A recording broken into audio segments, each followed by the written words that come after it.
Everything I'm naming is 95. Yeah, 95. And if I had to pick one of their albums, Stank On Me. That's a classic, bro. I ain't appreciated as much when it came out because I was young, hard-headed, so you just on some rap shit. So back then I would have told you Aquemini. Yeah. But now that I hear it at my age now and I go back and hear that shit, I'm like, yo, they did that in 1999. Yeah. And ain't nobody in 2018 still doing some shit like that. Nah, because it's crazy. Like, let me ask you this. You know, Luna, you listen to Kanye West, right? Yeah. I've what did you heard it. I don't vibe out to Kanye on the regular, but I've heard every album. I respect him tremendously as an artist. But did you like Yeezus? Hell no. I ain't like that shit. I'm like, I told a girl, like maybe I'm closed-minded, but that shit wasn't for me. Like I like Bound. Yeah. Which was you know what I'm saying? One song that sounded like a Kanye and the one song. with Chief Keef and stuff like that. I vibe to that. That's when Chief Keef was on his hype, and I like how he used Chief Keef in that song, but I think it was Liquor or whatever. But I'm like, bro, like, I'm going to go to the gym tomorrow and I'm going to listen to it, because I told her that. Yeah. And I'm going to let her know how I feel. I think I still going to feel the same. Because when it came out, I'm like, it sounds like all over the place. Like I told her, Dark Twisted Fantasy, I just listened to it. That was my favorite Kanye Between album. This, I think it was the beginning of this year, last year, I finally listened to it. Like, I ain't appreciate it, because that came out when I was a senior in high school or going to college. Because my favorite album from him was Graduation. It still is. Like, that's one of them albums that I can go back to. But when I listen to Dark Twisted Fantasy, I'm like, damn, like, I really didn't appreciate this album. That was a genius album. And every feature that he had on there, he had them on their best, bro. Yeah, like in their primes, bro. Like Nicki, Rick Ross. You listen to Ross's verse on that shit, and that's a classic verse. That's probably his top verse to me. Yeah. You feel me? Nicki's shit, everybody knows that verse by heart. But it's Jesus, crazy. I ain't really vibe with. I ain't even really vibe with Life of Pablo. Life of Pablo it was a rebound for me for years. My favorite shit from him was Late Registration and Beautiful Dark Twisted Fantasy. Yeah, those are classics. Yeah, man. But Kanye, I noticed like a lot of. I was born 92, like I said, but the kids that was born like 95, 94, 95, Kanye is like in the top 5. And, I'm one of the defenders that said that, he's still a rapper to me. That's his core. Yeah, he's known for being an artist, like artistic, and it's kind of crazy how like they have him in his top 5. Kanye probably in my top 20, 15, because of his albums and stuff like that. It's just that I can't really put him. This is the thing about hip hop, because one day, like, I was telling this artist named Galliano, she's from Broward. I was telling her, like, one day I need to come out with like a Netflix special, or like something like a show on YouTube where I have to pick like individuals, like have a round table. Came up back in the day, Sway did it with Sucker for Sunday, but I'm like, I want to redo that again. Like, we need to like set like an official top. I want to do top 20. I don't want to do top 10 because that's too. I want to do top 20. Trouble with the top 10. And then we have like honorable mentions and stuff. But let's do like a top 20 rappers of all time and stuff like that. Like, we don't have to do even like going for me. I want to go back listening to like KRS-One and Rakim and all them. See, like me being my age, I got older cousins and older homies and shit that's they vibe to that. From being younger, I don't appreciate that like I know I should. You know what I'm saying? So we in that same generation where Rakim, LL Cool J, he was late. Like, he was like, remember he was young when he came in, but LL Cool J was one of the first artists I actually listened to because my sister. But he was still around when we was in middle school, high school for a minute. So it was like he was relevant enough where we could go back to his albums and stuff like that. Dropping music when I was in high school. You know what I'm saying? And like from the 80s, I the only people I could really be like, I could even appreciate what I'm listening to was NWA, Ice-T, and Big Daddy Kane. Big Daddy Kane was on some other, like, to me, he modernized rapping kind of in a way, because everybody was on that, like, kind of grooving shit. Yeah. And him and Rakim just came in and they was on that lyrical stuff. So they kind of paved the way to me for, like, Nas and everything after that. Yeah, man. So, like, Rakim, like I always say, it's like a tree, like, I don't know how many times I said his name on here, but I really appreciate him as Redman. Redman, you know, he's one of them artists where, you know, the Eminems, the Ludacris's, the Big Sean's of the world. Yeah. They all fall under that tree. And when I was a jit, one of my favorite albums was There's a Dark Side. Yeah. And his shit, even though he was from the East Coast and his shit was gritty and grimy and lyrical like an East Coast cat, his production always had kind of like a Western bounce to it. Yeah, and I think that made it easier for me to get into Redman than like... Yeah, because the thing is, a lot of people, I had listened to his interview, a lot of people thought he was from the West Coast. Yeah.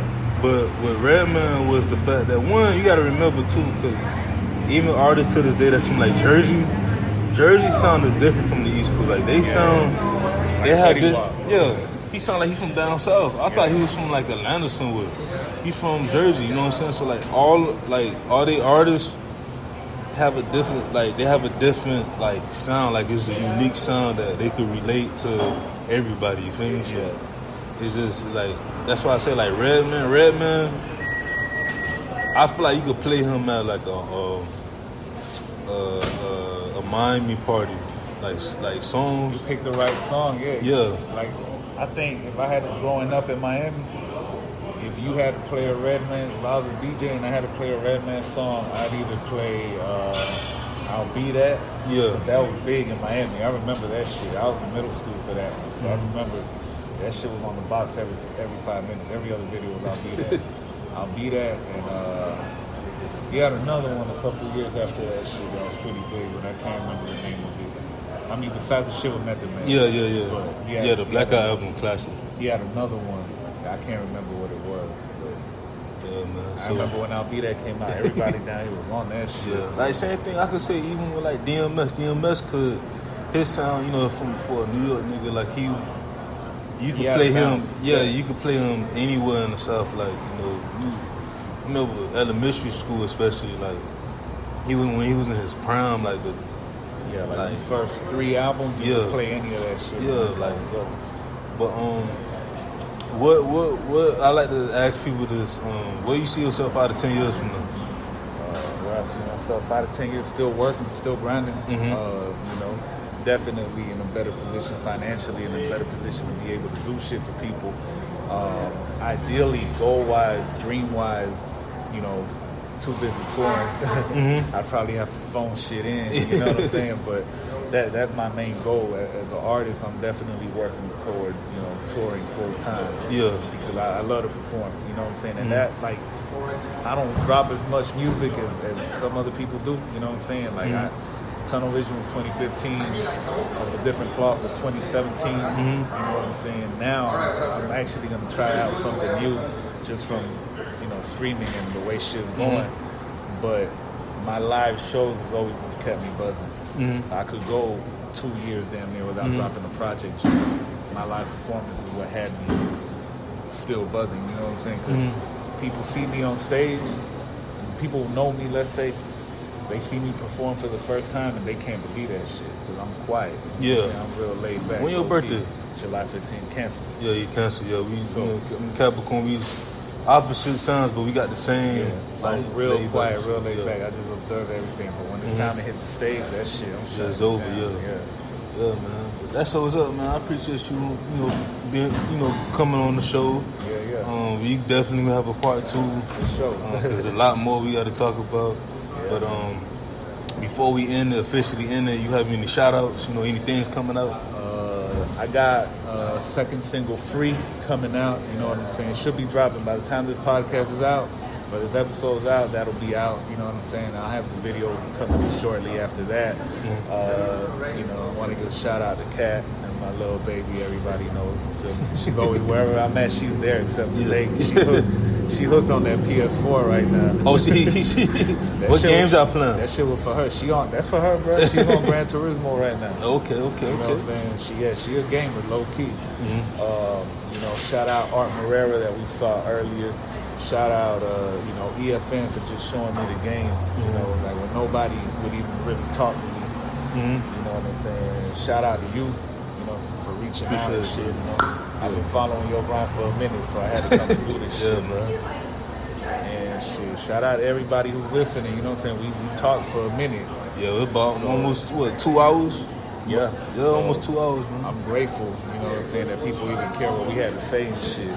I'm honestly gonna name. I gotta, put the title as ER305. Giving out game because you said a lot of things that other people wouldn't say. Yeah. Because like I said, like earlier, I was at a listening party for my boy Hayes, and I was saying that you can't. I was talking to an artist, but in my mind, I'm like, you have to be that person to give out game because at the end of the day, all the money, all the success got room. We got room for that, and I always felt that the most successful people are successful because of that. They gave out advices, they gave out game. You know what I'm saying? Like and they also listen. Yeah. You feel me? Because a lot of people. Especially with rap, bro, you see that shit a lot. Like, I call it the licks that people hit, or like the knowledge they gain. They keep that shit a secret. They keep that shit to themselves. They don't let it go. And it's like, I'd rather build with you and put you on, and you put me on with some shit, and we both take it to the next level. You feel me? And then as you go on, you meet more people, and you learn more and more shit that can put you in different positions. If you hog up a little bit of shit that you do know, you don't have nobody to put on. Once that runs out, because nothing is forever. Once that runs out, what you gonna do? You never built that up. Exactly. And a lot of people don't get that shit. Exactly.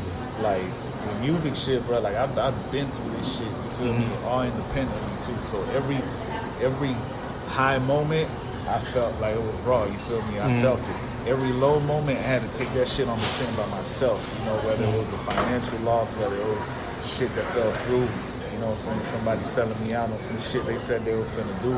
I done had to take all that in the chin, so I don't mind sharing what I know with people, especially with like the younger homies coming up under me, you know what I'm saying? Where I'm still within their time, I'm in their time frame now because I'm still out here. But you the OG shit. Of the... So what they gotta learn, I already know it. You feel me? Even to this day, I'm telling people, yo, you need to get your shit on Spotify. You need to get your shit on Apple. Even if you don't make no money, it's available for people in the marketplace that don't use SoundCloud. You next to all the famous people on there. Yeah, because, a lot of people got to be careful what they say millennials. Millennials, they from 1980 to 2001. I'm a millennial. Yeah, you know what I'm saying? So 1980 to 2001. You consider millennial. So for me born 92, I got the late 90 kids, but also like 2000, 2001 kids, you know what I'm saying? That, I have to, give them advice and things like that too, you know what I'm saying?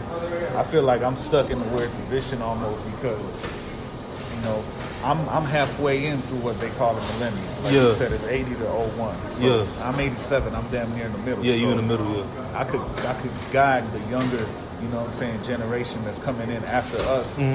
People want to get into rapping and production, or even, investments and shit like that. I can show you, put you up on game of what I know. But then we're in such a like millennials are living during such a transitional time that the people before us, or even the older millennials, their shit they don't get, their shit they don't understand. So we can show them the way too. And I don't think that's really happened like that before. No, I think we're the first ones living through that shit. We've lived through every technological shift that's been major. Thinking about it, like when the computer first came out, when the internet first came out, because when I was born, a computer wasn't shit. You know what I'm saying? What we was playing, like not we, because I was a baby, but what was people playing? Atari, Yeah. Nintendo. Now, you know, we have the PS4, Xbox One. Like, so especially the 80 babies, y'all seen like the evolution. That was on cassettes. Yeah. Now we on streaming files that aren't even tangible. You feel me? Yeah, it's crazy. Back then, Blockbuster night, going to the movies and having cable and shit. Yeah. Now we on Netflix. Netflix and chill.